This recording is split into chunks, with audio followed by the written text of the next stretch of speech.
Villers-Cotterêts, c'est d'abord l'histoire d'une forêt, celle de Ré, aussi étendue que Paris intramuros, l'une des plus grandes de France. Le gibier y prolifère, le terrain de jeu idéal pour un souverain dont le passe-temps favori est la chasse.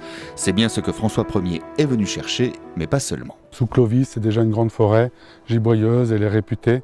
Et à l'époque, c'est aussi une ressource capitale pour les rois de France. C'est-à-dire que quand on détient cette ressource-là, pour de la construction, pour construire les châteaux, les charpentes, pour les bateaux, pour se chauffer. Voilà, il y a vraiment un besoin important, donc c'est une ressource essentielle pour se développer sur le territoire.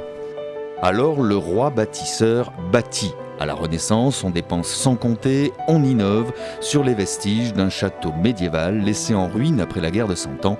On l'appelait alors la Malmaison. Ça a été la mission numéro 1 de ces architectes, de lui faire un lieu agréable, un lieu contemporain. Il revenait des guerres d'Italie. Il avait vu un certain nombre d'innovations d'architecture qu'il a commencé à appliquer ici.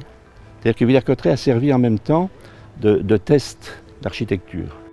Un château laboratoire qui a l'énorme avantage de n'être qu'à 70 km de Paris.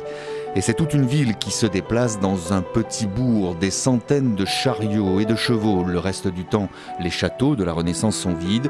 Il faut donc tout meubler avant l'arrivée du roi et de sa cour. Alors en fait, il s'y plaisait beaucoup. Il ne venait pas en week-end, il ne venait pas en vacances. Il avait avec lui son chancelier, il avait avec lui ses ministres, ce qui était une façon de gouverner à la campagne. La fameuse histoire des ordonnances qu'il a signées ici en 1539, c'est un acte royal de gouvernement. L'ordonnance de Villers-Cotterêts donnera naissance plus tard à l'état civil. Mais surtout, il s'agit du plus ancien texte législatif en vigueur en France, à travers 2 articles jamais abrogés qui font de la langue française la langue obligatoire pour tous les actes administratifs et juridiques.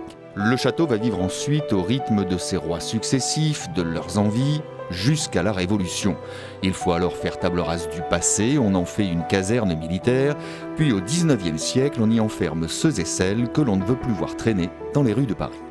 Reconverti en hôpital militaire durant la guerre de 14, le château devient ensuite maison de retraite. Il accueillera jusqu'à 1800 pensionnaires, une autre ville dans la ville qui fermera ses portes en 2014.